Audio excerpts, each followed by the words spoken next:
You're watching the station that's working for you. Now, WMAR 2 News. I'm Christian Schaefer with your WMAR 2 News update. 2 people are dead after a house fire in Carroll County.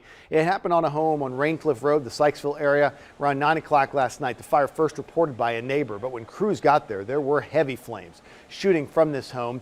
Crews found one person dead on a stairway inside and the body of the second victim found on the second level of that home. Their identities have not been released, but investigators were at that scene all night long and well into the morning, collecting evidence and putting up crime tape at that scene. No word yet on what started the fire, but investigators say the home did not have working smoke detectors.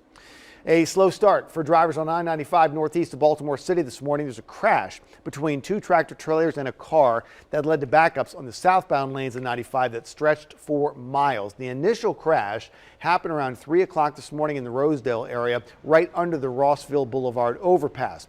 One of those tractor trailers caught on fire and had fuel spilling from it. That brought out hazmat crews. At one point, there was a second crash in the line of cars that backed up on 95. No one was hurt. Engineers did spend part of that morning checking for possible damage to the Rossville Boulevard Bridge.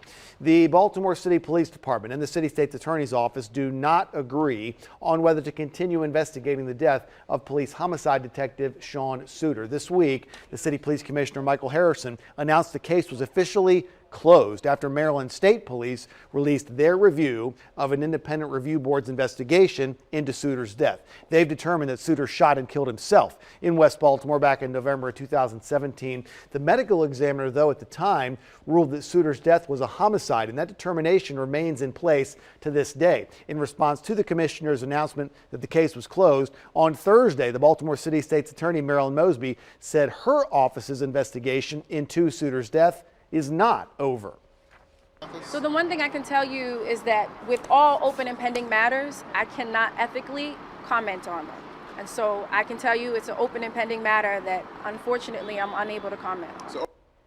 WMAR 2 News has reached out to the Office of the State Medical Examiner. A representative said that office will not be making any comment while the state's attorney's office investigation remains open. A new date for the second phase of the trial of the man who killed 5 people at the Capital Gazette newspaper last year has been set. Gerard Ramos has pleaded guilty to killing Gerald Fishman, Rob Hyacin, John McNamara, Wendy Winters, and Rebecca Smith.